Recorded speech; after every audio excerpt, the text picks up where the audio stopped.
Yeah, Over to you, Matthew.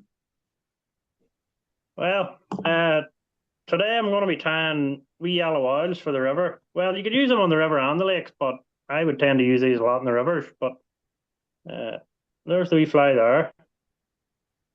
David. Uh, some of them I would do with a UV resin coated body, and some of them I just leave it alone. And the hook is a lightweight grub in size 12. You see, when you get the lightweight grub, it doesn't matter what brand you get. It'll be hard to show you. There's a slight bend in them, just the shape of them. I always bend that out of them, and it's never took any strength away from the hook. I just prefer the shape of them when they're done like that. So I've got UTC 70 in yellow here, and I would just start at the head and just bring it down until it holds itself. And normally you would cut this tag end off, but I'll be keeping that on and I'll rib the fly with that, and it saves up on any bulk. If it was tying tens, I would probably put a black wire rib in just to help cock the fly in the water a bit better. But on these ones here, the thread rib works fine. A big box of natural CDC here, and on the any of the dry flies that use the CDC, I would put more than you think you need in because you can always snip a feather off when you're at the bank, but you can't add any on. I save the waste as well for dubbing. Yes. Yeah. Uh, I save up a big box of it, when I'm tying, and then once I've got a right big pile of it, then I'll sit down some night and strip all the feathers or all the wee I don't know what you would call them. Just strip all the good pieces off that I want from a dubbin. The flu. Flew. You just want to line all the tips up. And if you look at CDC, there's a natural curve to it, and we want that sitting on the hook shank so it lifts the CDC off the hook shank. So there's the curve there. Probably want to put that in about a body length. Just pinch and loop it on. I just make sure it's sitting up on top of the hook shank.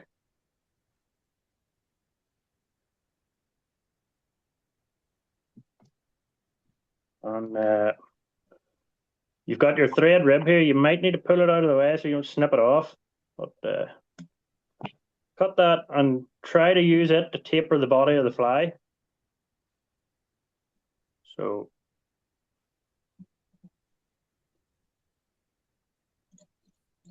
I'm going to go right down round the bend of the hook on these. Normally you would stop when you get to the barb, but you want to be going right around the bend on these. And then back up. I'm trying to do the touch and turns the whole way, but it'll not really matter so much as long as the yellow thread's got a good base. It'll get covered in UV resin to take any wee humps and bumps out. And then when you get up to here, just trying to work that step out of it from the CDC.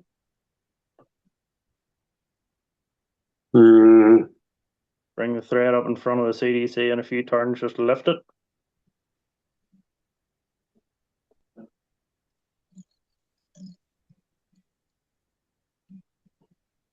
Everyone's got a black, I'm sure everyone's got a black Sharpie. Just color that thread in with a black Sharpie.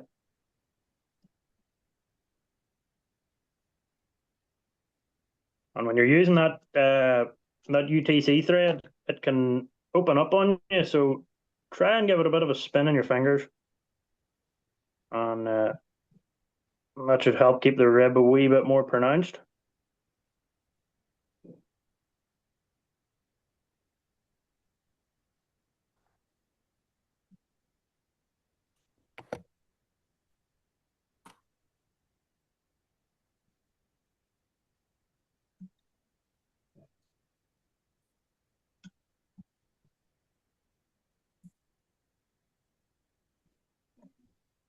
And just snip that off.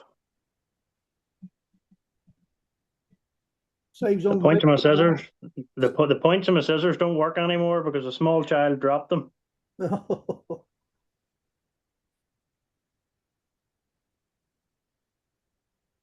For the thorax, I've got pear and deer ear dubbing here, just in natural color. But I normally have a few different ones in my box. You know, I would have a bit of a flashy thorax and some of them using that PhD dubbing.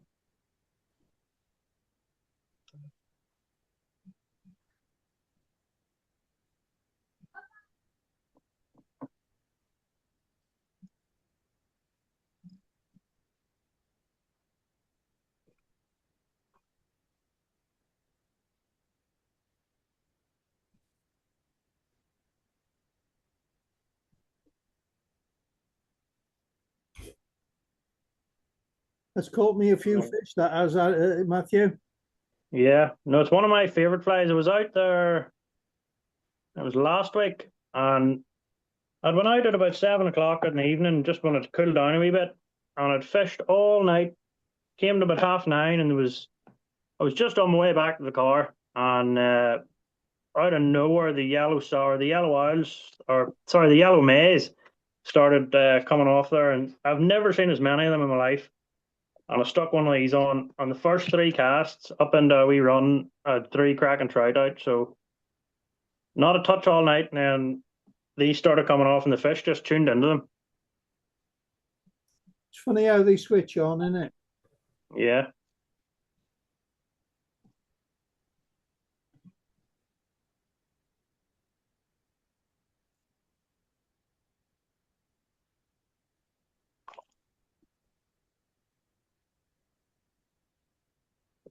If you find it hard seeing the flies in the water, you could probably go with, a flashy color of CDC, pinks or something.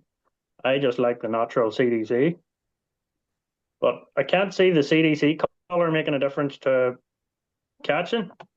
You could, if you find it hard seeing them in the water, I'm sure pink won't do any harm, or white even. Or you can even add a little bit of floss in between. Yes, or the poly yarn. Yeah. Yeah. See, for these flies, I'm looking to use the CDC that's a bit smaller. The likes of this big boy, I'll keep that for something better. So just hooking through my box here to find the CDC that I want to use. Every time I get a big bag of CDC, I sort it to large, medium, and small. Oh,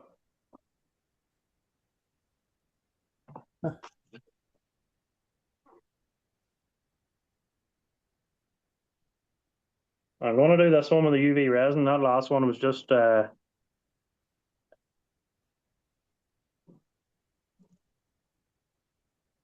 I think the UV resin adds a bit of shine to it, and sometimes the fish don't want that. They don't want to see that shine.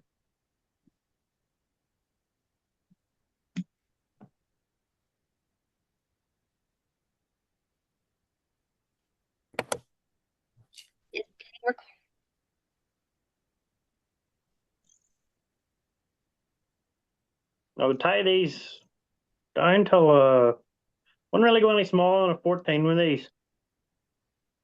The yellows are pretty big on the water, but you can tie. You don't have to use the yellow thread. You could tie these with olive thread and fish them for the olives as well. I tie them in olive, black, orange, The olive. black one has worked well for me. What, silver rib?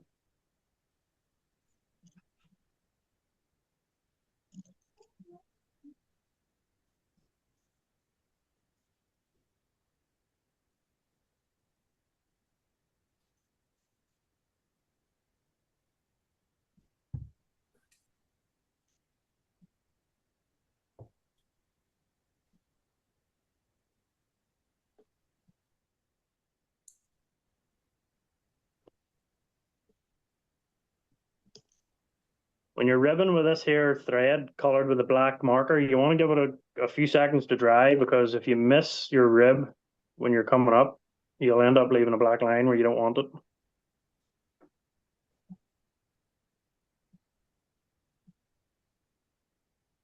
I sometimes use a bit of kitchen towel and run that down it. Yes.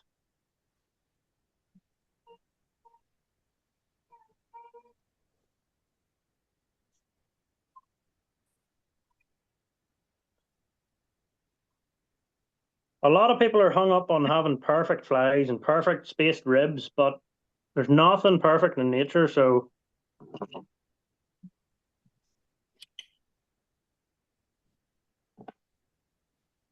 As long as it catches fish. yeah. Just a couple more wraps in front there to try and hold that CDC up a wee bit.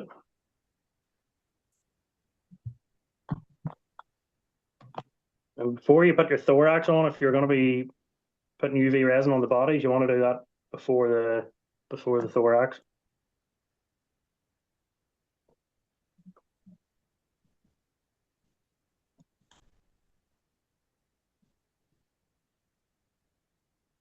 That'll protect the fly from the trout's teeth as well. Yeah.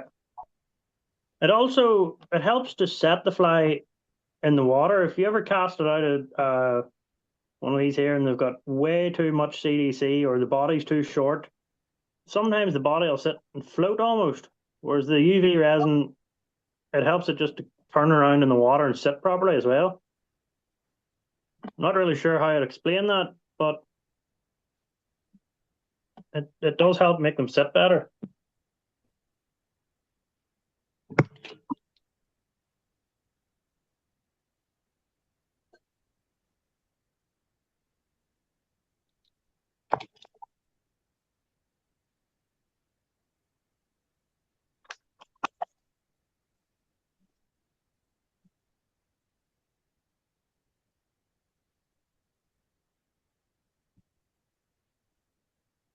And if you've got a Velcro brush, give them a good brush out before you fish them.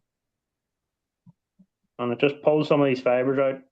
And I think, to me, it represents legs coming out, getting stuck in the wee shock, but it could be just a bit more movement that the fish want.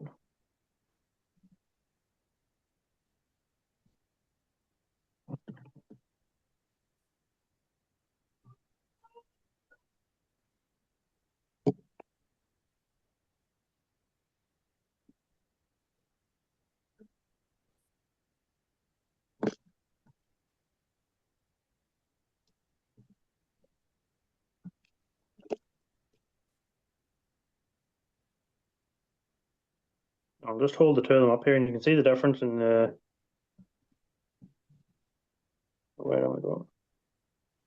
There's not much of a difference in the bodies when they're done with the UV resin, but when they're wet, I think there's a bit of a shine on the UV one, the UV resin one, and I think it turns them off sometimes. So I always like to have both in my box. You can never have too many flies. Yeah.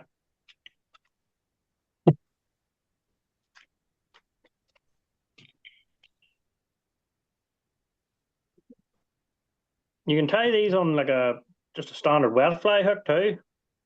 And I just like the shape of these grub hooks here.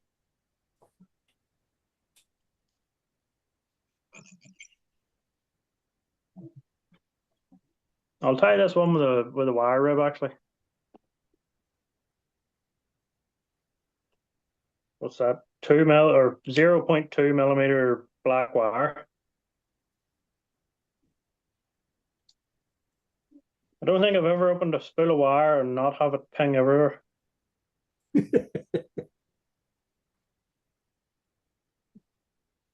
You want to pinch some of the little things off your daughter.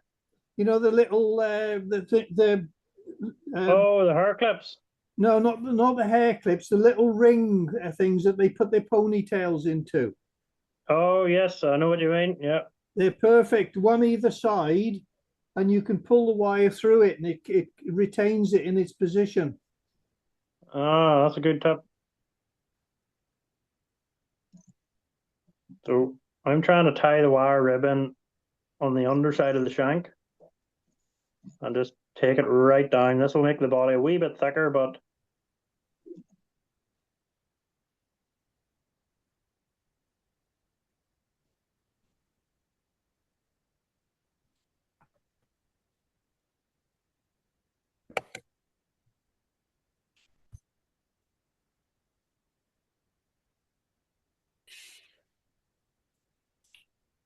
That's the wire ribbon, and back into the box of CDC.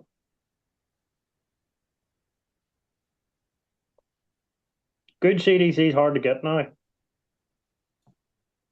Get it off Steve Cooper here, some good stuff. Yes.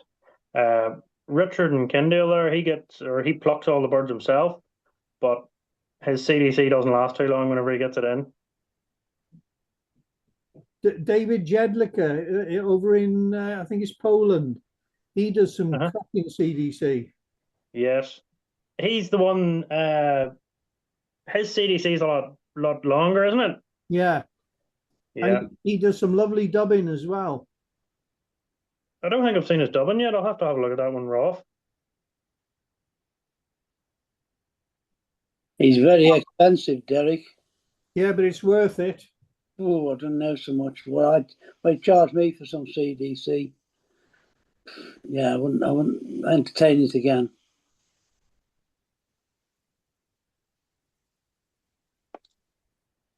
I use bookbinding combs to stop me spools unraveling. What was that? Sorry, book binding. Yeah, you know when they do these little rings. Yeah, it's like a big long ring. I just cut them up. Oh, you'll have to send a photo of that into the group chat afterwards, and I'll have to look into that. Yeah.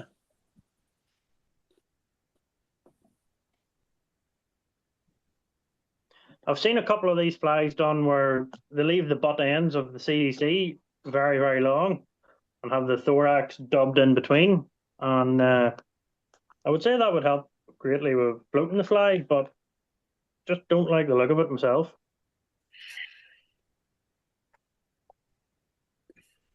The trouble is with these flies that you've got to be pleased with it yourself, else you won't use it. Yes. Oh, I've tied a lot of flies that have just stayed on my desk that never went no further. Yeah.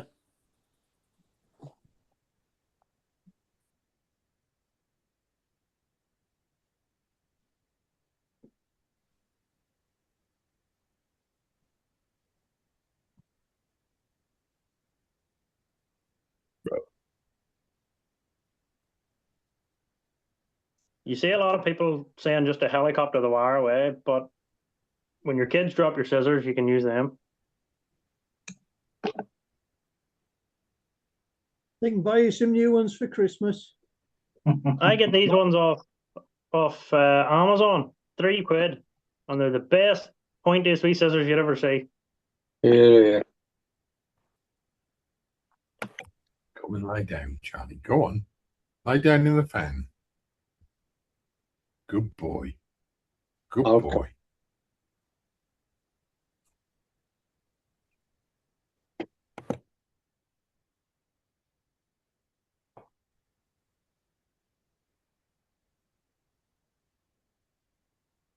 I'm hoping to get out using these tomorrow. Going down fishing. There's a guy in the group there, George Burdess. He put me on with another man, and he's going to take me down to the river in where are we going tomorrow? Monaghan, I think it is. So I'm looking forward to that. And he says all of CDCs and wee nymphs are working. So I've been sitting tying these up today and yesterday, and I've a load of wee nymphs done.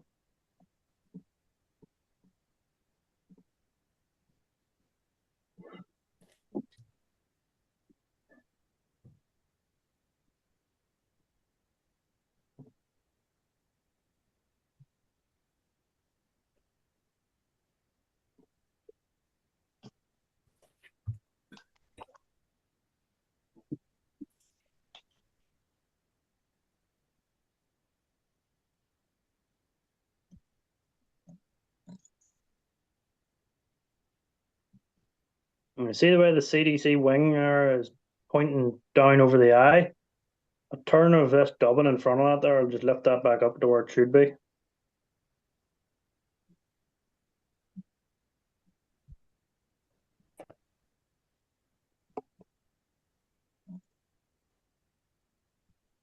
When you're tying them, make sure you're doing some very, very sparse thorax and some of them a good chunky thorax. and then just if you can grab them on the water and see what size they are, or just have a good guess. But sometimes the size of the thorax will make a difference.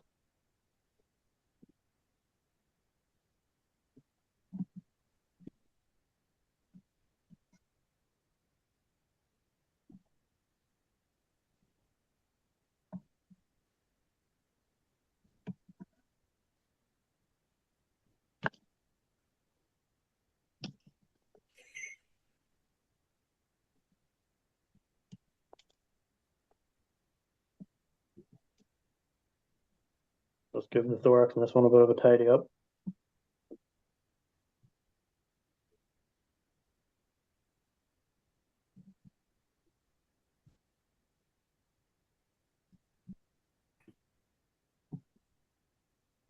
I like adding a bit of CDC in the dubbing as well. Yeah, I went for the deer ear dubbing because I find it floats quite well. Whereas in standard hard ear it can take on a wee bit of water, whereas that deer ear stuff seems to float very well, so it does hold them up well.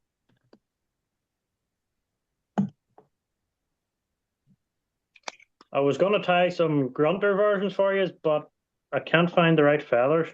I'm gonna have to order a few different things off the internet.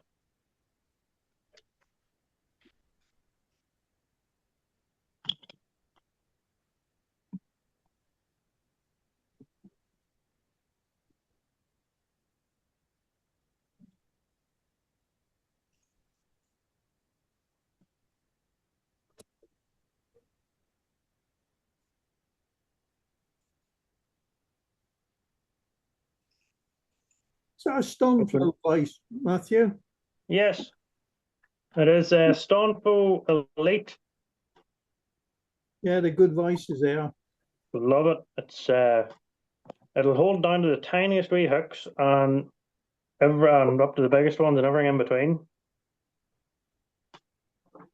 And I like the rotor on it's very, very smooth. There's some vices out there and they're just not nice to work with, but this one's I've got on well with it. There is a vice here, what do you call it? A Norvise. Yeah. Absolute witchcraft to try and use. I have no idea how that thing works. And the automatic bobbin. Well, Pete Wilkin's on here and Brett at Davenport. They'll show you how to use that. See the automatic bobbin that comes with it? Every fly I've tried to tie has ended up in a complete mess. The bobbin has ruined it on me.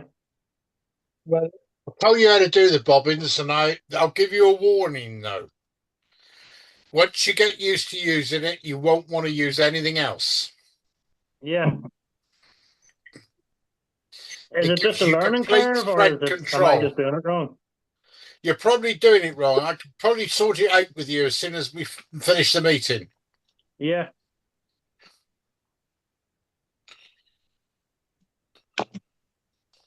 I put it on the chat, Matthew, the binding coons. Yes. It cost me 20. The 20 cost me £4.12, but that was 7 years ago. Yeah. And for your normal bobbin, you want 15mm, and it's probably 2 rings you want. Yeah. You cut them off, you get loads, absolutely loads. They don't last forever, but they're cheap as chips.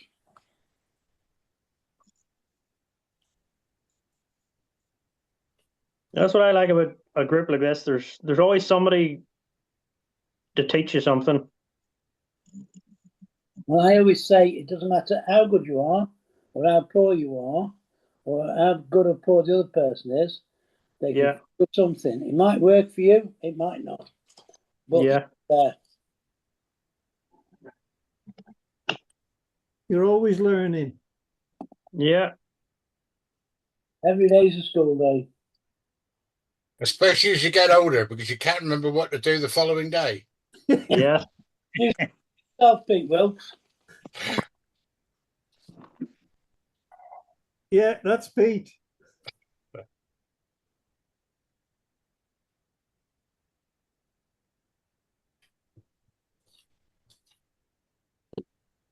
I've tied quite a few of these with see just at the bend of the hook. If I've got any here, I'll tie them. It's a tiny wee red holographic hotspot right at the end of the body.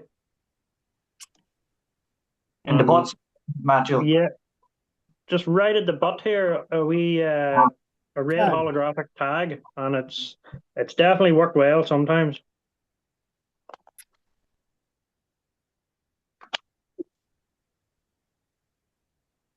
When red's the day.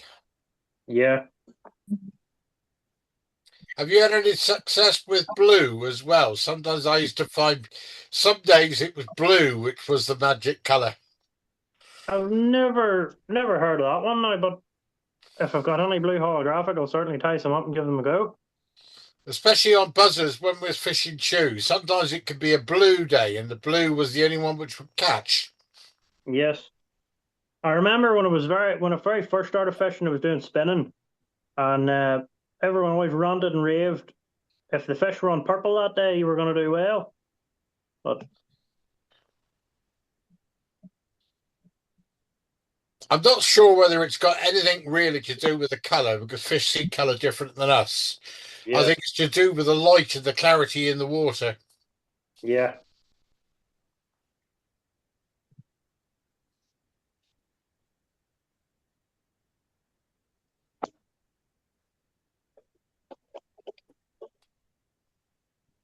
I was saying earlier doing some of them with this UV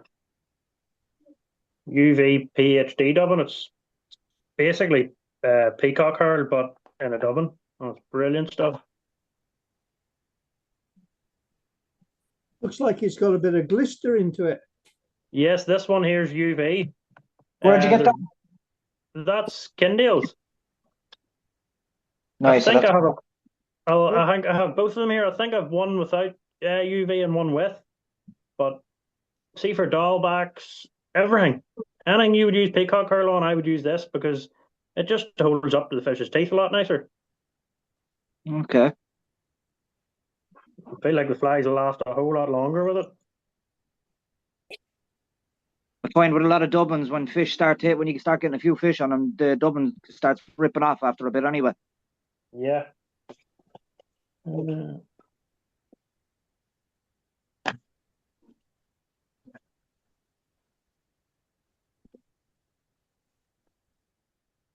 Oh, it turns out I bought both packets of UV instead of one of UV and one of without.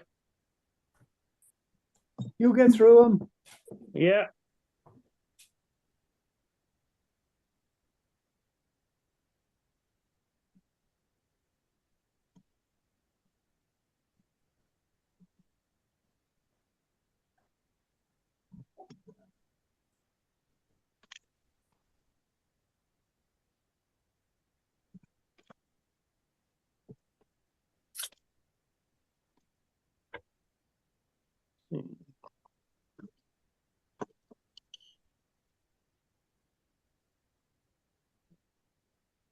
See, there's that UV dubbing on it there, and it's just got a buggy look about it. As you turn it, there's that little bit of flash. Yeah. There's some days that the fish want nothing else.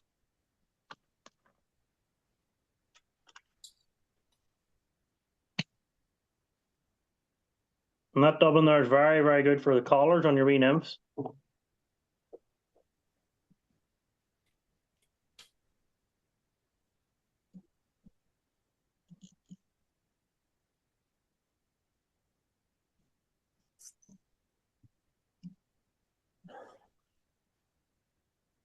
When you're putting the CDC on, you want to make sure you have a good bed of thread so it doesn't spin around the hook on you.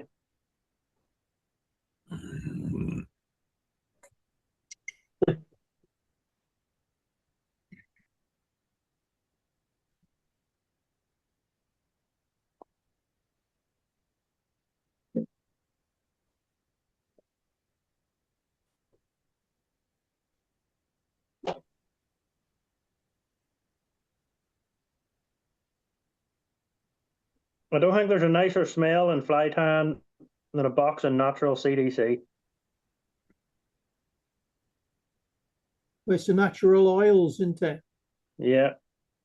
I like the unwashed, undyed. Your hands are oily when you're using it. That's the stuff I like.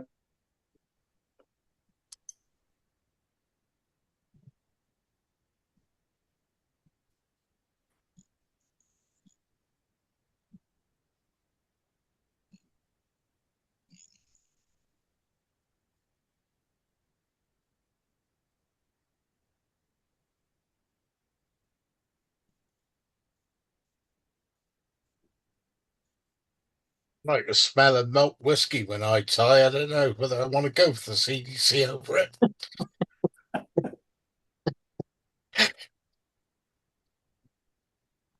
Have you had one already, Pete? Oh yes, just got home. I'm not driving again now to the barrel, so the bottle's open. Well, what one have you went for tonight? I'm on a Talisker tonight, 10-year-old Talisker.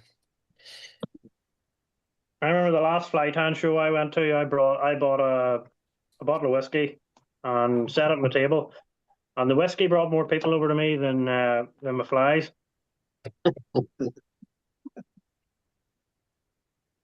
Talisker's not my favourite, but it's all right.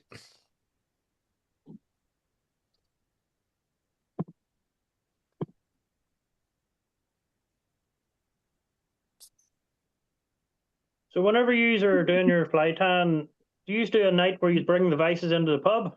Yeah, first Thursday of every month. Oh. And is there many people come to that one? About 15 to 20. Oh.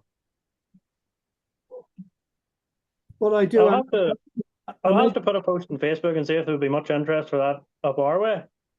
Yeah, you get a load there. I think there's a tie-in club in Belfast. Uh-huh. I know there's one down Galway because Owen goes to that. Yes, I'm in one in Lisburn there. It's brilliant. It's filled with the best of the best fly tires. So there's always something to learn. Yeah. You're Keely, yeah? Pardon? Peter Keely in that one, haven't you? Yes, yes. Peter's a very, very good fly tire. Tony McCann? Yes, Tony's in it. He's the salmon fly man. They taught me crushing people.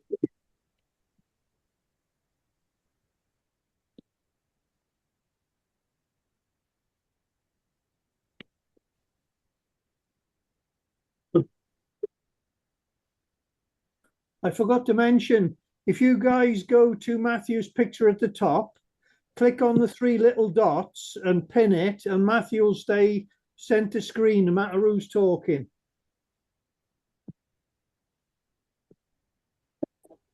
This is all new to me. I've never been on a Zoom call before. This is brilliant.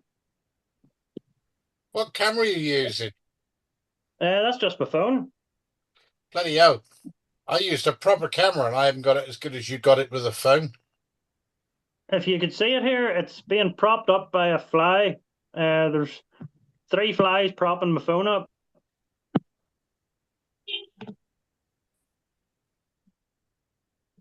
I'm not sure why the quality's so good tonight, because I was on last night setting it all up with Derek there, and I thought it was horrible quality. I don't know what happened, but tonight there it looks very good. Yeah, it's good quality. You got it tonight, all right? Is the sound coming through okay? Yeah. If I could have got my picture quality as good as you've got tonight, I'd have been happy. I haven't been happy with mine yet. Yeah. What camera are you using? I'm using a Panasonic something.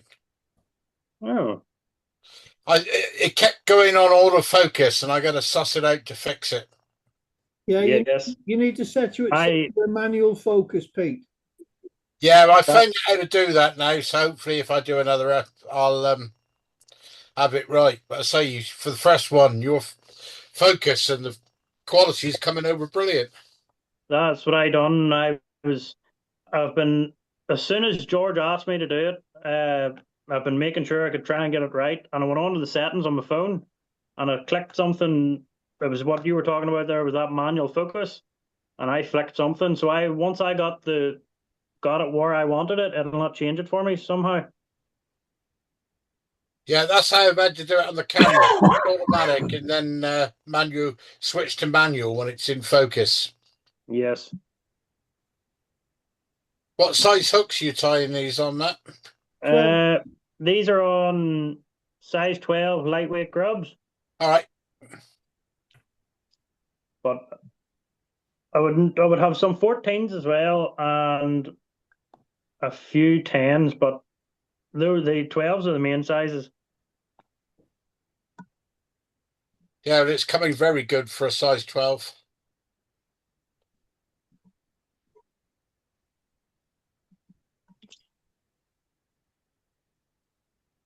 You want to go out again?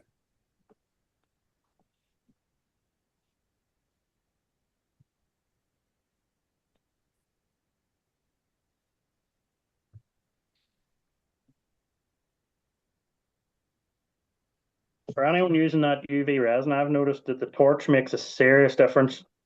I was using a wee cheap £5 off the internet torch, and I just wasn't getting the results I wanted. And Stuart Wiley there, Pike on the Fly, he gave this torch to me at the last club there, and before I wouldn't use the UV resin because it wasn't coming out right, but I love it now. It's just setting proper hard and it's not tacky. And the torch definitely made some difference. Going to a mains torch makes a huge difference. I didn't even know you could get them on mains. Well, I got a 12-volt one. I drilled through the case of the thing and then put it onto a 12-volt phone charger.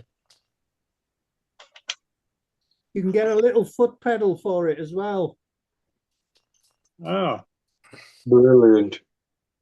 But it makes a hell of a difference because batteries, as they start to go, you lose the activity of it. yeah.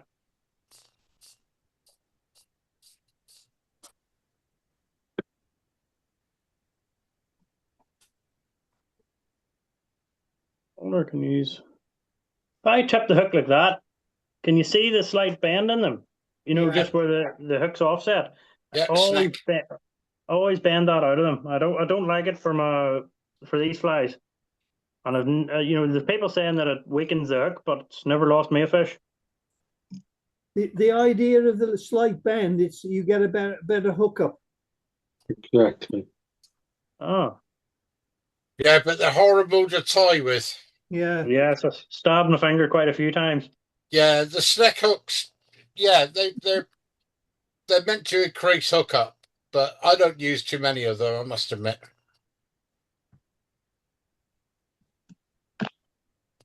Do you think there's any difference whether your hook's bronze or whether your hook's silver or black? Do you think that matters? I don't think hook color makes any difference at all because it's just the pattern you've tied on it and they don't even take notice of the hook. Yeah. I may be wrong, but that's just my opinion. I think it's down to the tire, to be honest. Yeah. I do like black or bronze by choice. I would always pick a bronze hook if I can. I like them. Do you find much of a difference then with your hookup rates then, lads, when you're using the bronze over the silver? Because I use majority silver most of the time.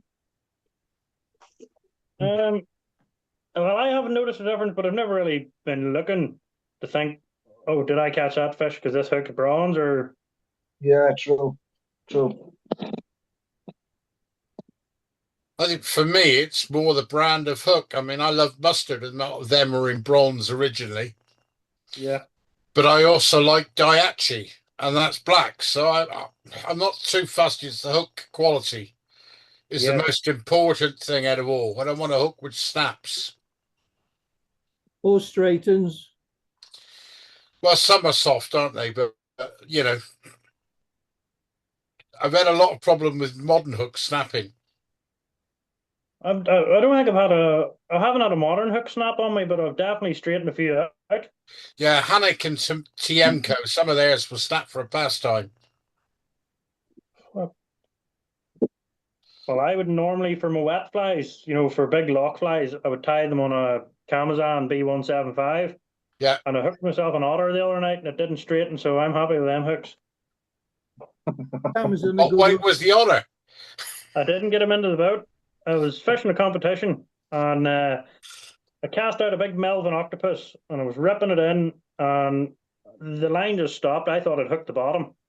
And the line started shooting across the lake, and I thought to myself, oh, I have the biggest fish on the lake on here. And I got it a bit closer, and I was thinking to myself, this isn't fighting like any fish I've ever had on. And the boatman had a look, and he says, that's no fish you've got on there. And well, we didn't see it, but we think it was an otter. There's nothing else could have fought like that, but he maybe didn't even know he was hooked. You probably hooked it in the ass. Pete.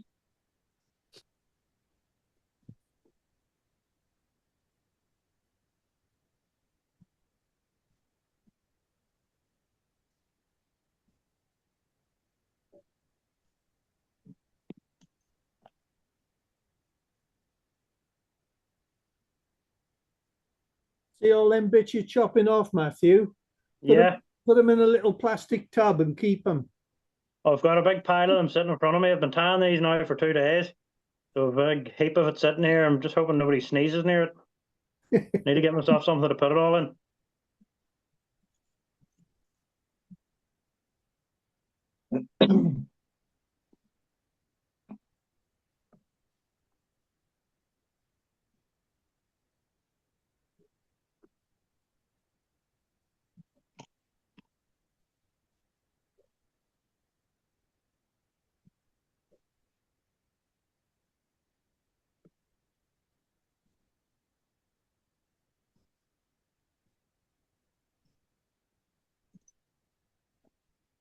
Did you all go to the? Well, I suppose there's people from America in here. Did you go to the British Fly Fair this year? Yeah. But we normally go on a Saturday. A group of us from Ludlow go. Brian puts on the minibus, so 9 of us go in the minibus, and the rest go by car.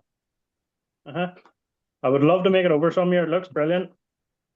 Good show. Fantastic show. And then he's go to the Irish Fly Fair. He's travel over for it. Some of the lads, yeah. I'm looking forward to it this year.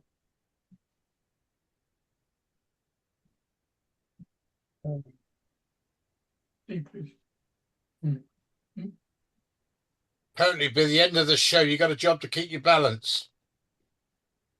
That's What is that? On the whiskey. Oh, I remember the first time I was there, walked into Tyres Row, and that was all you could smell was the whiskey.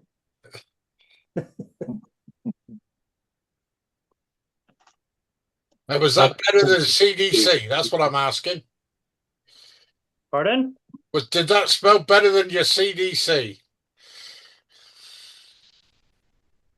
Sorry, I broke up there. No, it's all right. I said, did it smell better than your CDC? Oh, I'm not that keen on whiskey. Aren't you? I could have one or two, but I couldn't sit and drink it all night.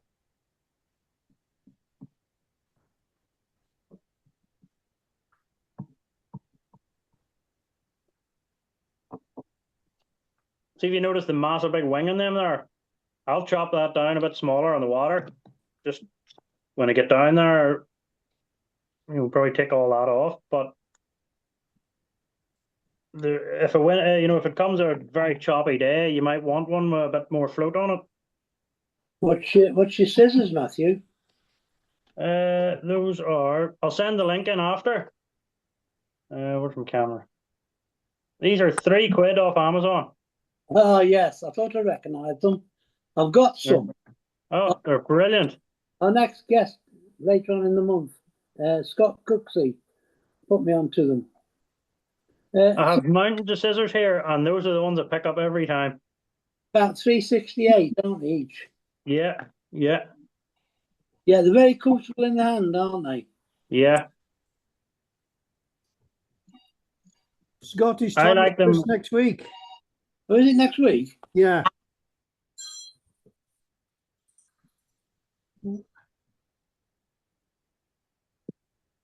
Is it always on a Thursday?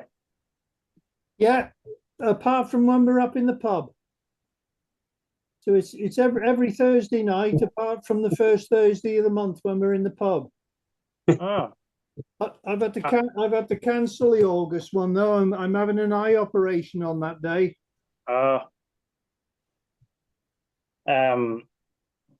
what was I going to say there? Do you ever have any men in tying salmon flies, or is it all trout stuff? No, salmon, streamers, all sorts. Everything, isn't it? Pike flies. Oh, There's I've just got a big delivery of big predator stuff there, so hopefully somebody in the group can point me in the right direction with that stuff, because I've never tied one. Yeah, Alois ties pike flies. Alois Trubner in Germany, he ties pike flies. Oh, you have people in here from all over the world. Yeah. That's mad. He'll be at the Irish Pie Fair, Matthew. Pardon? Alice Trubner will be at the Irish Pie Fair. Yeah. Yes.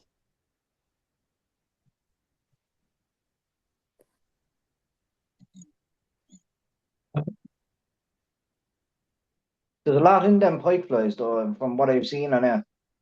Yeah. A lot of bucktail, a lot of what was this other stuff I seen one of my mates use when I was tying there at the show a couple of months ago?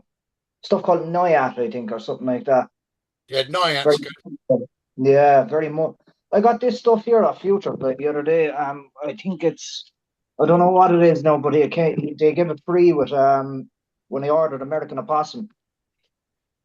This stuff. I've used it on a couple of shrimp patterns. So it's very good as well. Who'd you get it off, Luke? When I ordered, I don't know. I just ordered a bit of American Opossum directly off their website, and for whatever reason, I don't know what it was. My order was taking a while to come, and when my order came, that came in free with it. Ah. So it was kind of handy as well. Like, so I made use of it anyway. One of the best pike fly tires around, if you go online and Google, is Dougie Loughborough. You order them too from America. When Yes. If you send me that name in a chat, I'll definitely look that up. There's a man, I don't know if you've ever heard of the Big Fly Cartel. Sam Greenaway, he's going to show me a few patterns hopefully next week. Yeah, and a Sam.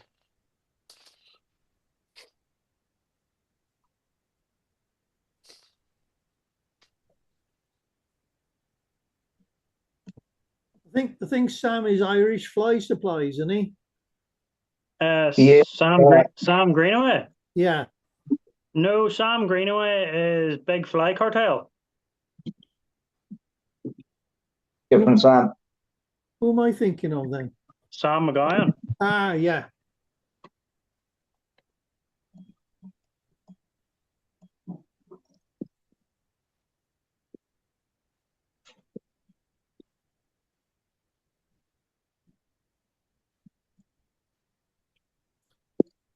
Anybody got any questions for Matthew? Do you ever experiment with your dubbing in that pattern, Matthew? Oh, definitely. There's countless ones that I would use here. I've tied a few there at the start with deer ear, and I'm doing some with the peacock herl.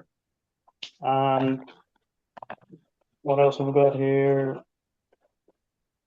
This is more peacock herl dubbing, but this one's just a bit. So this one's called tan, but it's just a few different colors of that. That looks nice. I like that one. And another one that I like is this hurt here with gold through it. Do you blend that yourself? No, I buy all my stuff out of Kindle there. He's mounting the dubbing there. Anything you'd ever want, he'll have it. Ah, okay. I'm banned from using the blender for making dubbing. I wrecked it. So Go to a charity shop, you pick up a new one for about £2. yeah, I'm going to have to get myself one because I wrecked the blender that we use for cooking, and that didn't go down well. Coffee grinder's best. Yeah.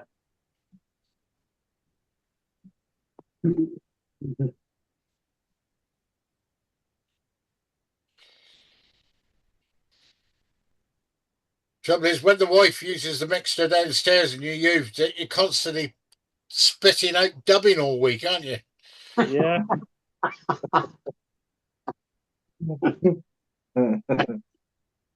Oh, Pete. Oh, God. Do you do your own dyeing, or do you just buy it that pretty dyed? I do a bit of dyeing. Yeah, That's so do one I.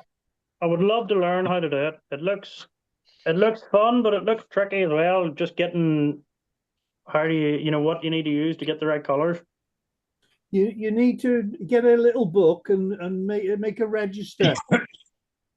So you know Yeah. you if you're doing something like the chocolate drop, Yeah.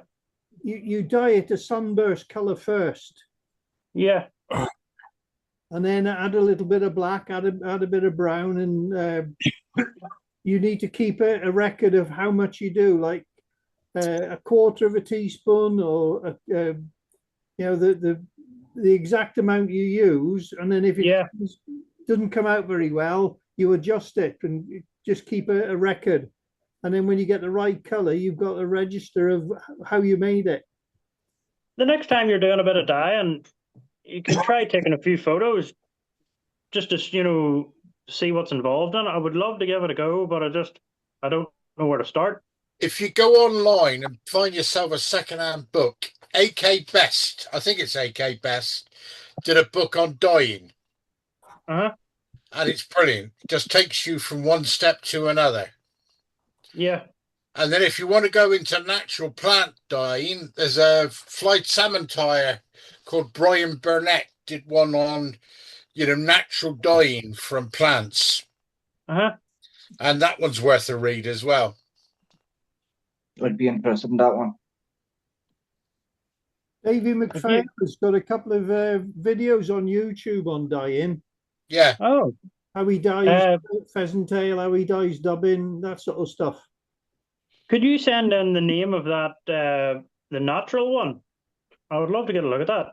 Brian Burnett. It's a book which is, hang on. Yeah, I've got it on top of the shelf there. It's a Cocky Bondi was the supplier of the books. And he does everything. I've got the exact amounts of what he uses. It's all his notes of what he did. Yeah. And absolutely brilliant. Yeah. See, that's the sort of, and is it all natural things you would find yourself outside, or? Yeah, let me read a bit to you, I'll tell you. See, that's the sort of thing I'd love to get and take the kids out, because that would keep them interested. Us going out and collecting the stuff first and then coming in and dyeing it. Yeah, he uses berries, leaves, everything. Yeah. And he's got here all that. It tells you how to do it as well. What vinegars, cream of tartar, whatever he uses. But he does things like brown onion skins and dried safflower. Uh-huh. And what color does dried onion skins give you? It gives you a sort of on my book here. Don't know whether I can show you. Let me just take you off pin a minute. If you find me on my camera. Yes, I can see you there. You can see there, that's just like on Run Recipe, and then it's got the colour it comes out in the bottom. Oh, I like that. Now I'll definitely have to look into getting this book. And there's the book. Yeah. But Cocky Bondi do the book, but it's an absolute brilliant one on how he did it, and he dyed seal's fur with brown onions and all sorts. Yeah. But it's just using natural materials, that one is. Yeah. And he was everything is down here to how long he soaks it, how long before he drains it, what he does, the times in the dye. He's got it absolutely precise. Yeah. He hadn't hidden anything. Yeah. Put a picture of the book on the group piece, Pete. Yeah, I would say a lot of people would like that book. That seems very interesting. Definitely very interesting.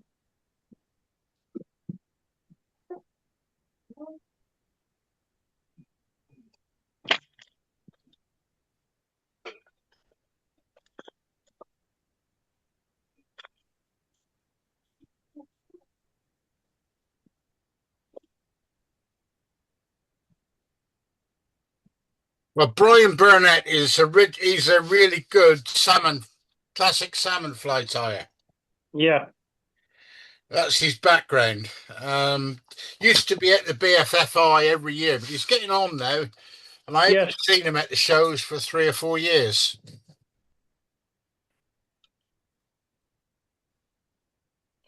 Just going to do a few olive ones here now instead of the yellow.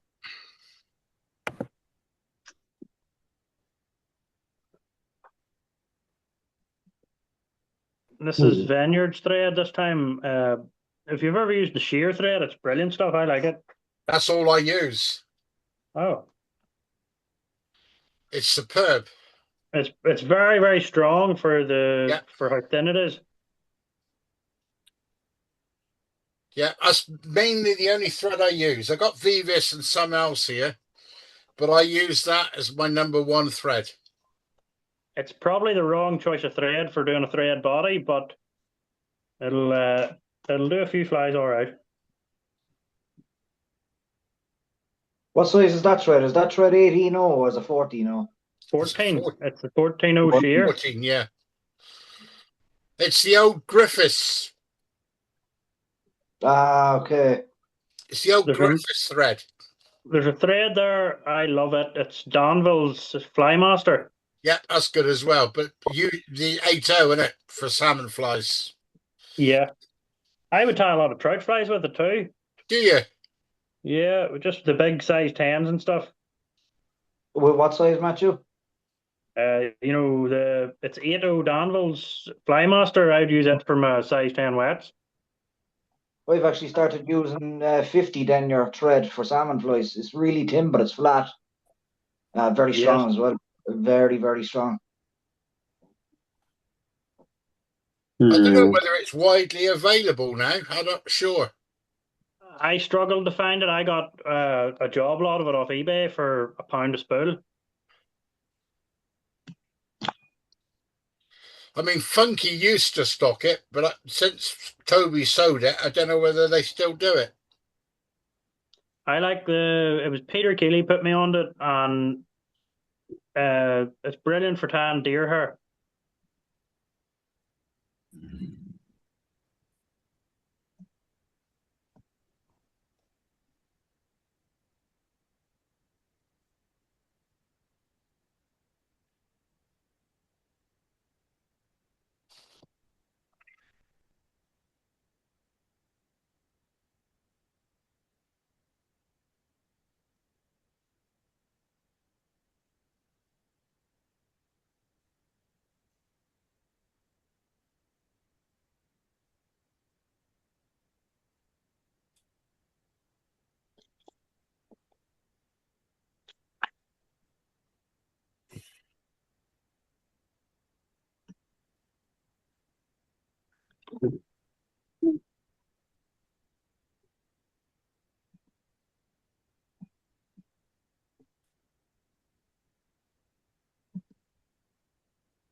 Stay. Good boy. Stay. Bad.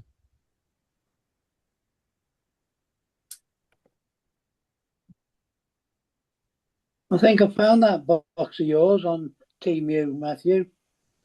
It's brilliant. Is he 30 pieces in the box? Yes, the one I got 32, I think. But 30. you can get bigger ones or smaller ones, but I like the size of the individual compartments inside it. Oh, right. The 31 seemed to work. It exactly holds one full bag of dubbin. £3.69. Yeah, it's a brilliant job. If you wait till once the call's over, I'll send in the link of the exact one I bought, and then you'll know it'll hold a bag of dubbin. Jolly good. Well, I'm thinking about hooks, really. Oh, well, if you're going to put hooks in it, you could go for the one that holds 60, because you don't need a bigger box. No. I'll tell you what, I spend more time putting stuff in ore than I do tying flies. Yeah.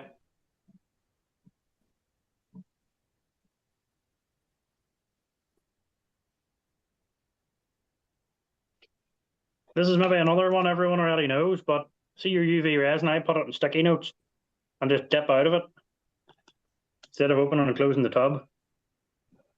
I'm sure most of you already know that one. I didn't. That's a handy tip. I'm gonna have to start doing that. Yeah, saves the desk and it saves me opening and closing that tub all night. I'm sick of opening and closing that tub. Like I just never thought of something like that. So that's a good little tip, sound for that. What was that again, Luke? Matthew?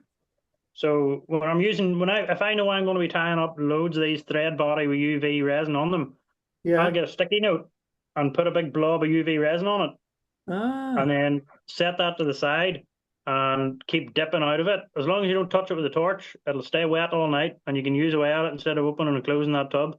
Yeah.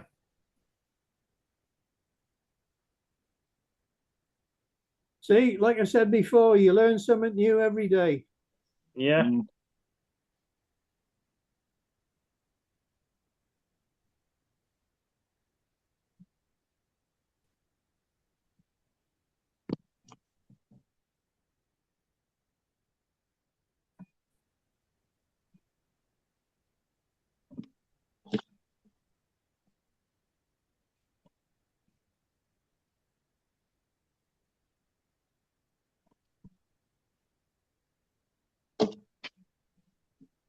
So who's on next week, Derek?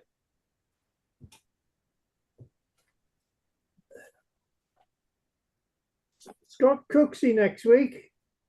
And what does he normally tie? Is it trout flies? I think Scott does trout stuff. Oh. And then Phil Middleton the week after. And I'm waiting to hear back for the 30th of July.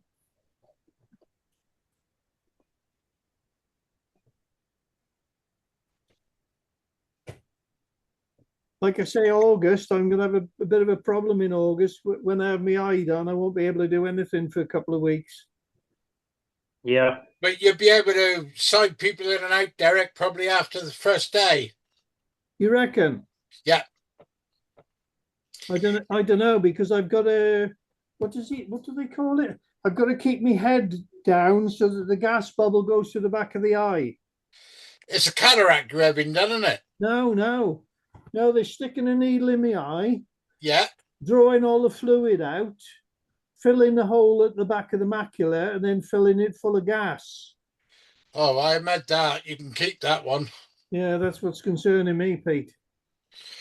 I don't know anything about that. I got a friend who has to have his eyes injected once a month, and I don't fancy the sound of that either. That olive looks nice, Matthew. I like the olive ones, and see with that 14-0 thread, you can get it super, super skinny. Yeah. And that's done with that hare's ear and gold. So there's a bit of gold flash through the UV or through the dubbing. The nice different is different in contrast with the yellow anyway. Yeah. Love a good apple. They're a brilliant fly there for the stock fisheries. Ooh. Yeah. Would you ever use them much on the river, Matthew? On the river? Yeah. Oh yeah, I was down the river last week with them, and I'd said at the start there I'd fished all night and I didn't get any fish, didn't even see a fish, and I was on my way back to the car, and the last wee run, the river erupted with yellow mayfly coming off, and I stuck one of them on, and the first 3 casts had 3 class trout. It's just once the fish know there's something there that they want, they'll have it. Yeah, beyond flying ants tonight, we got a flying ant hatch down here. Loads around here as well. I was in a swimming pool half an hour ago, and I was watching them landing on the water. So I was learning from a fish's perspective. That's one bug I do not like is the ants. I keep getting bit.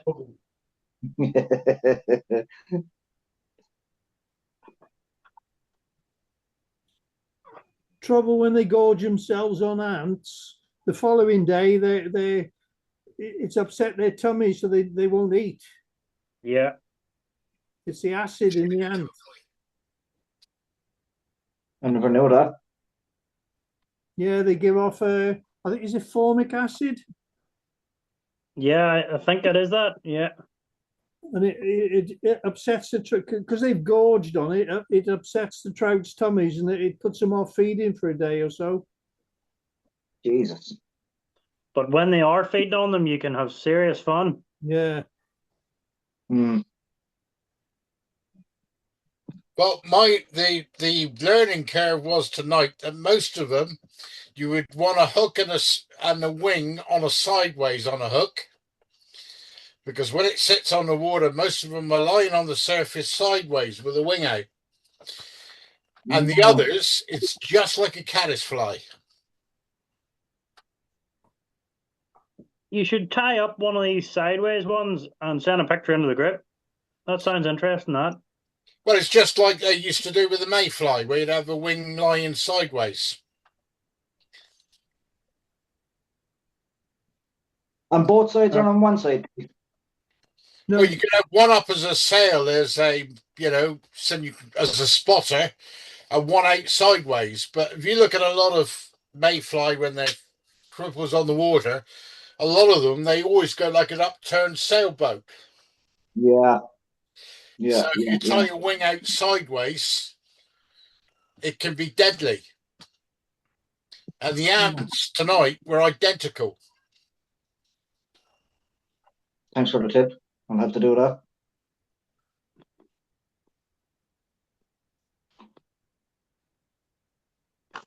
Do you think anyone's getting out fishing tomorrow, or is it still too warm? Bit warm, really. Haven't fishing on about 4 days. We were 36 again today here. Jesus. I don't like this heat at all. We're not used to it over here. Well, I must admit, I was finding it hard. It took me a couple of seconds to get off the sunbed, walk across those hot bathing slabs, and get in the pool. I'll tell you, it was bloody murder. You poor little lad. I know. It was murder. If you went out fishing in that, you would kill everything you caught just with that heat.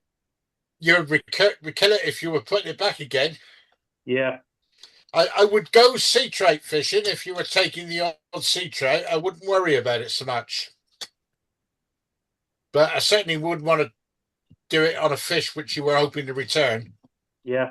I'm hoping the mackerel are going to be in soon. I'd like to get the kids down for a bit of that. They've been there. I've tried a few times over the last 10 days and I haven't seen one. Yeah. You get it on Facebook, you get people posting the mackerel are in, and they're not really in at all. They're just trying to they're in, but there's not many mackerel around. Yeah. Being fished out. Yeah, the big trawlers getting them before we get near them. Yeah. They're it's what we used to call cloverleaf fish, that like bass, mackerel, and a lot of other fish, they return to the same areas every year.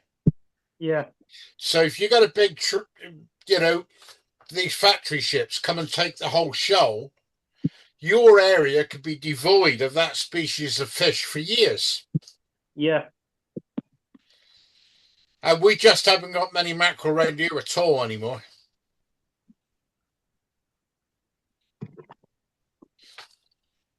I mean, last year they were about 3 to 4 inches long, perfect for bass baits, but no good for eating. No.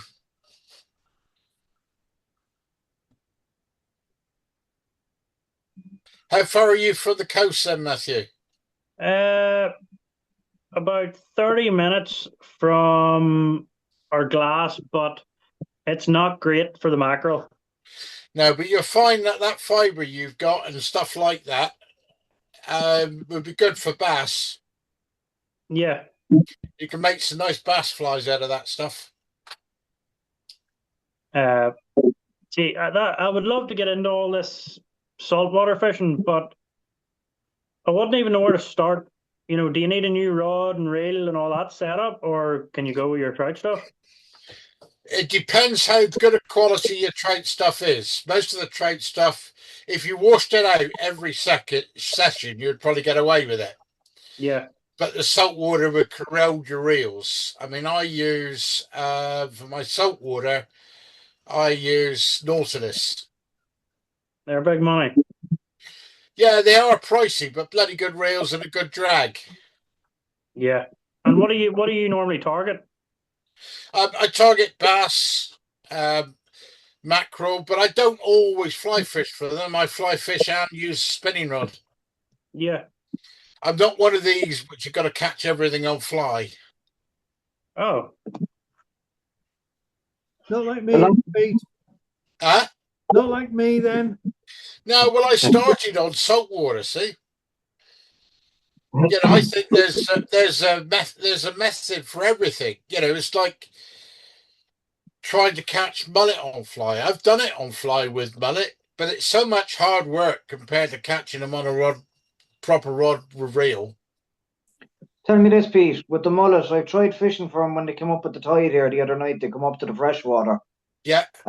Tried targeting them with an Apps bloodworm. I tried a red squirmy, a couple of dialbacks. Not much luck whatsoever. You gotta see them feeding. Unless you see the mullet actively feeding instead of just swimming in, just don't even bother fishing for them. Yeah.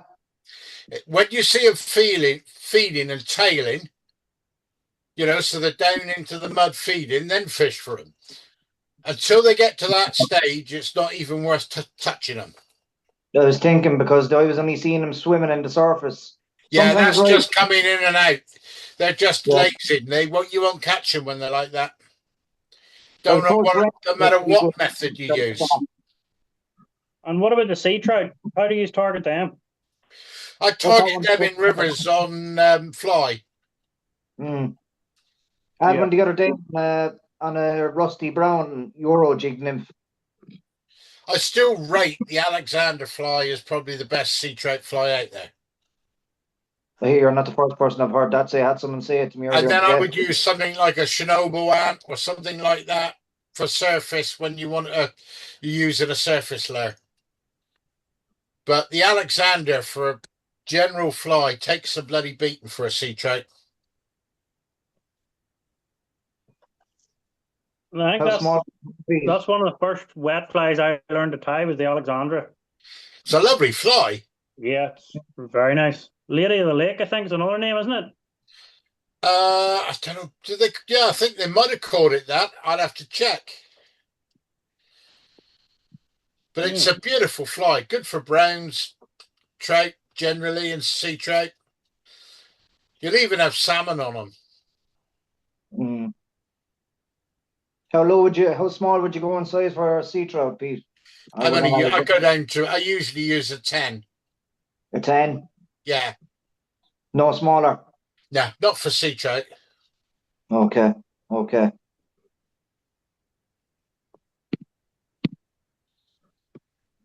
You know, you need something a fairly meaty hook. You got a sea trout of, 14, 15 pound.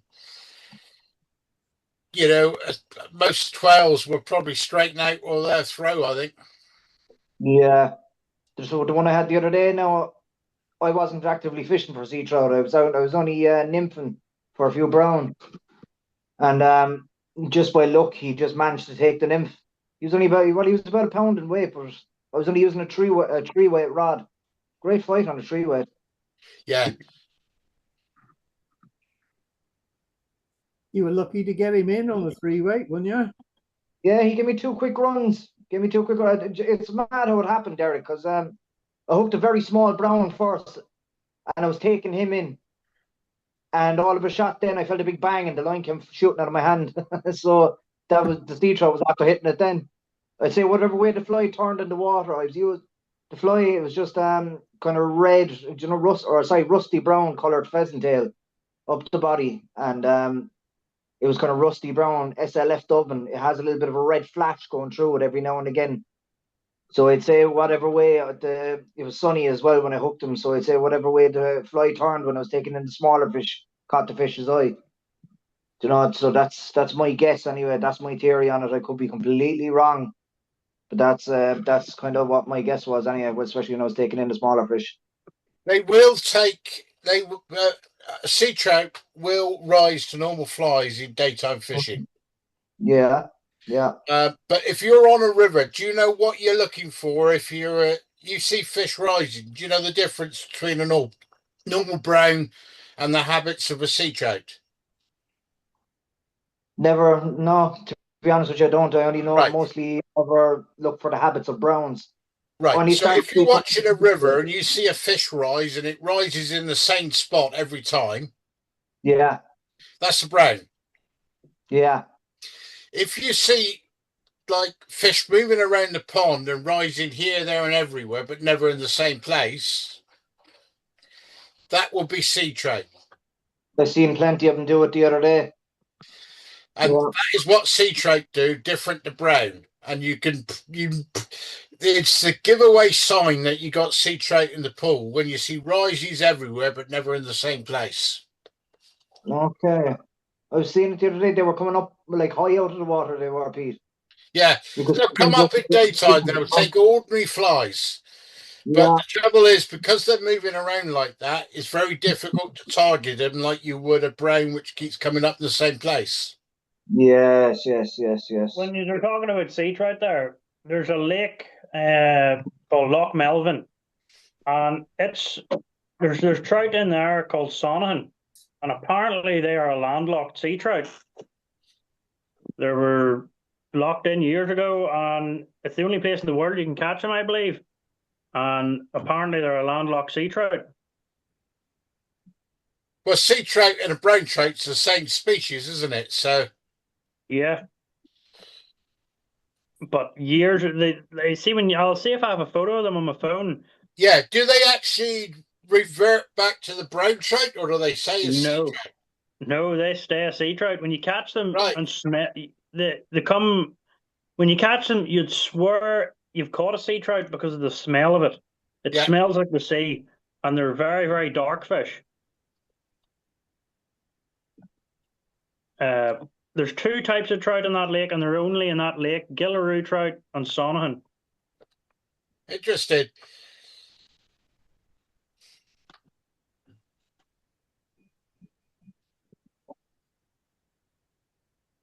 Once I get this fly tied, I'm going to show you another fly. Just popped into my head there that I want to take it with me tomorrow. So it's Sorry very if I similar. interrupted you and took the conversation off. I'm sorry for that. No, no, I enjoy listening. That's part and parcel of why we do it, isn't it? The crack. Yeah. Yeah.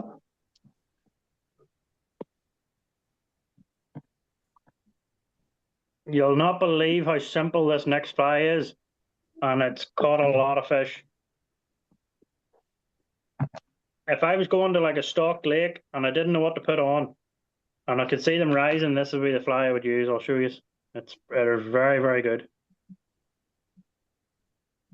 By chance, is that the one you showed me at the show? It could be.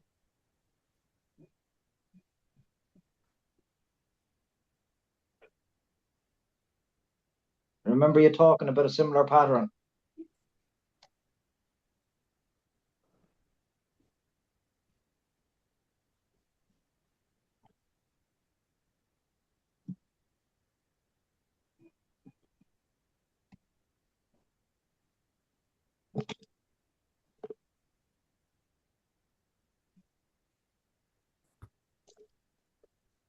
So it's the same hook again. You could use any hook really for this fly. It'll not really matter too much. The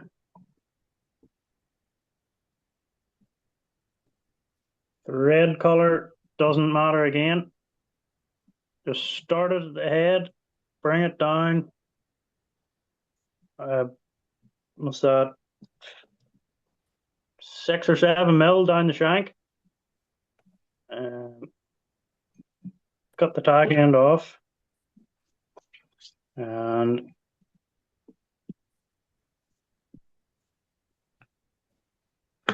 get some CDC again.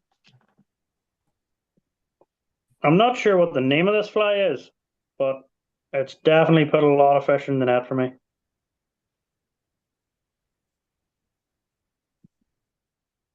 And you want to tie it when you see it finished. You'd think, why did I not tie it on a size 18? But you want the bigger hook just to have it sitting right in the water.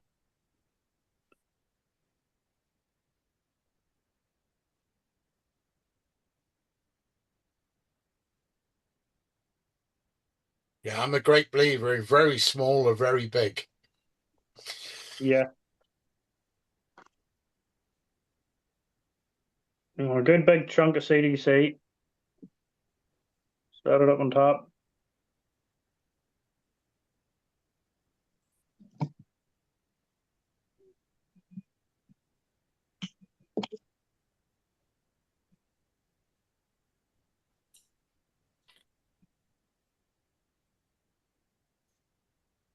Couple of turns in the front here to hold that CDC wing up.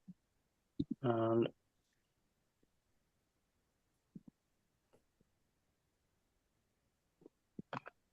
back to this dubbing here, this peacock heart.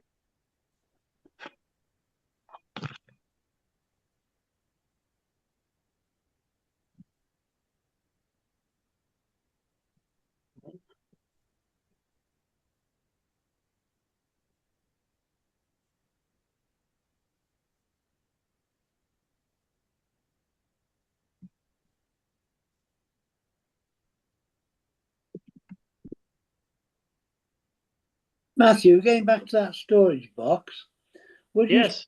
say the little boxes inside is about the same size as what Pulling Mill put their hooks in? No way. No. Hold on. I'll grab a filling mill box here.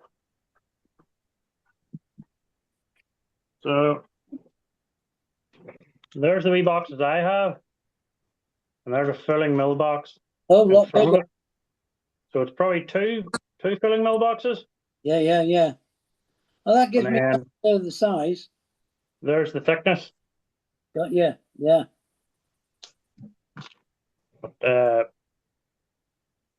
Just want a ball of this dubbing.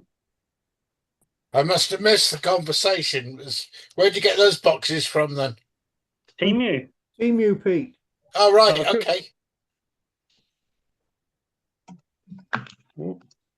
Are they cheap, are they? £3.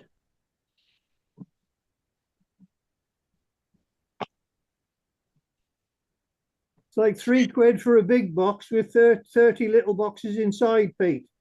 Oh, right. I thought it was £3 a box. I thought, well, that's dear for a poor pensioner like me. Matthew, did you tie a body on that blade? No, it was just a bit of dubbing. No. No body. No body. Just shank. see that fly there? That has caught me a serious amount of fish. So it's just a tiny ball of that dubbing on a CDC wing.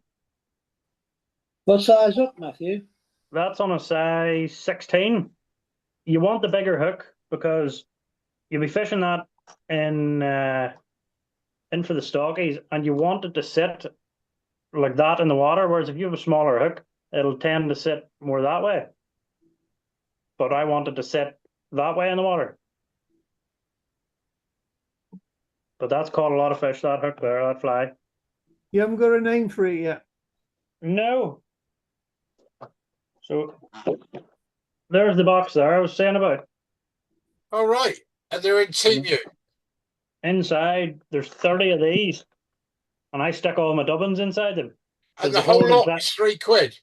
£3. And each one of these mini boxes inside hold exactly one bag of dubbin. So I've got everything in them. There's FL Orange. Just everything in there. And it means I'm not hooking through packets and packets to find what I want. Just read the label. Right, lads, I must go. What time is it? It's 25 past 8, Matthew. Oh. I thought it was later.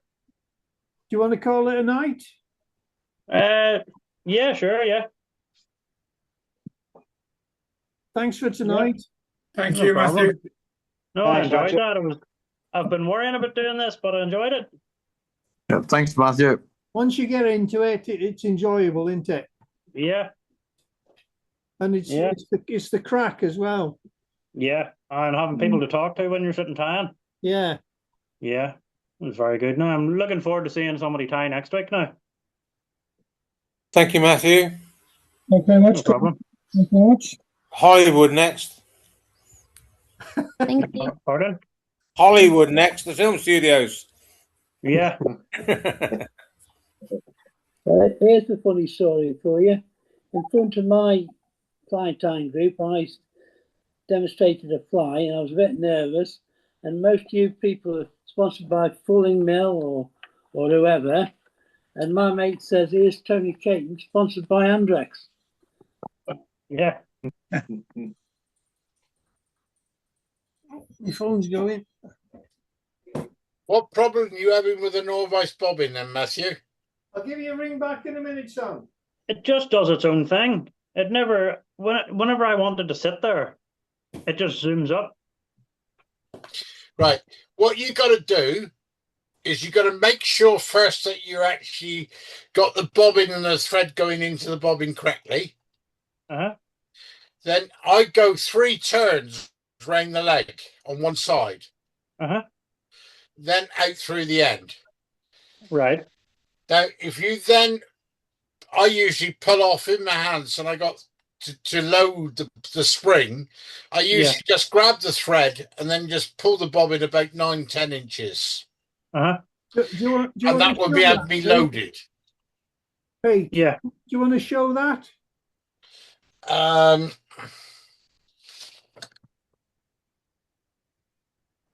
You can hold it up to the camera so they can see what you're doing.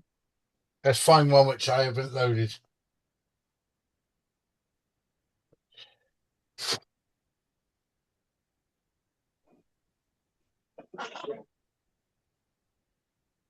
Let's find a bobbin which I got to thread through. That one probably, that's got a yellow one in.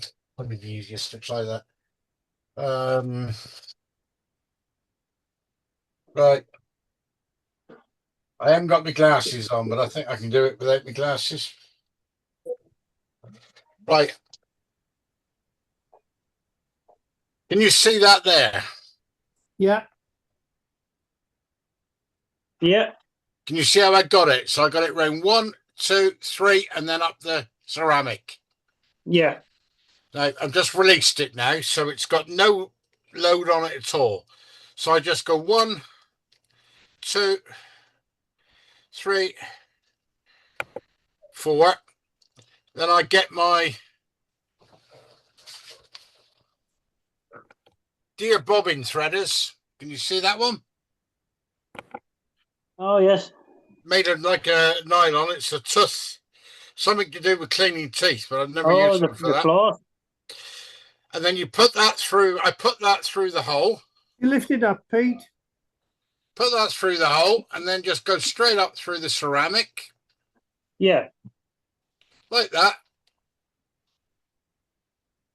I'm doing it without any glasses.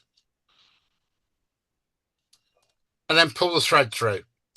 Then what I usually do is just grab there and just load the bobbin like that. And then I'm ready to start tying. Ah. Now, Britt ties with a Norvise.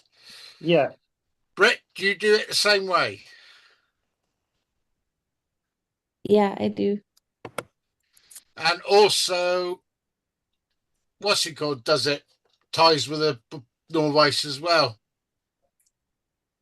It'd be very interesting to see you tying on it some night, doing one of these videos.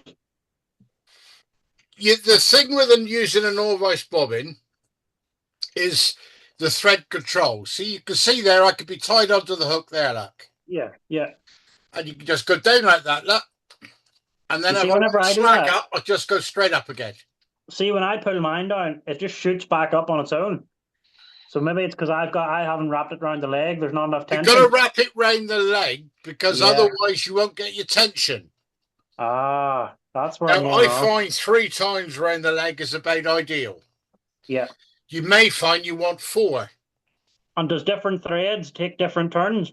So if I'm using sometimes, but this here's that's the silk I'm using there. Yeah. And it's gone round the stem 3 times. Yeah.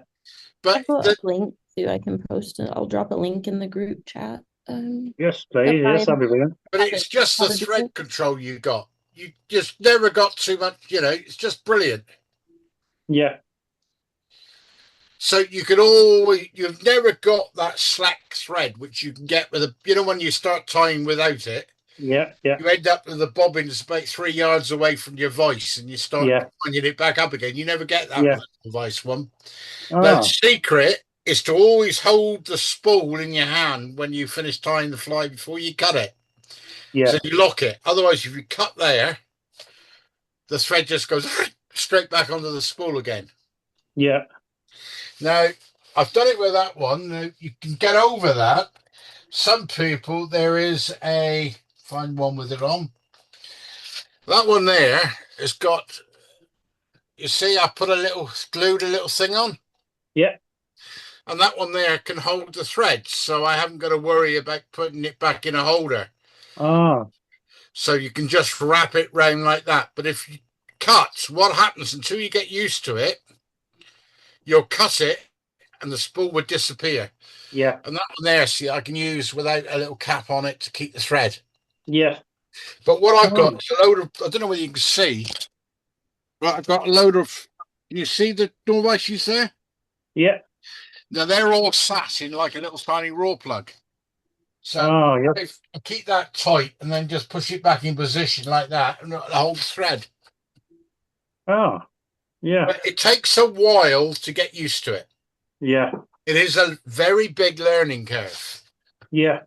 The voice, the jewels hold it well. They do everything you want it to do. Norman, who designed the voice, absolutely brilliant. Yeah. His engineering, the quality of it. I feel the same about the new owner of the Norvise since Norm died, but we'll leave that neither here nor there. You've got a Norvise.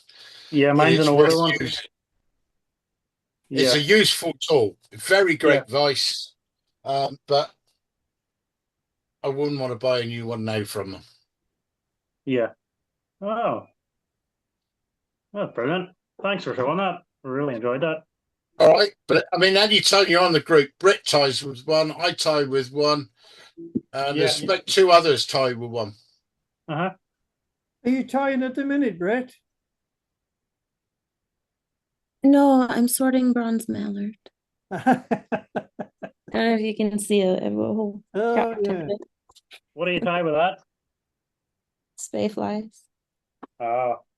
But I had a bundle, and the bundle was like that. But once you unbundle it, it just exploded into an exponential amount of fluff. I like tying the dobblers and stuff with the bronze mallard.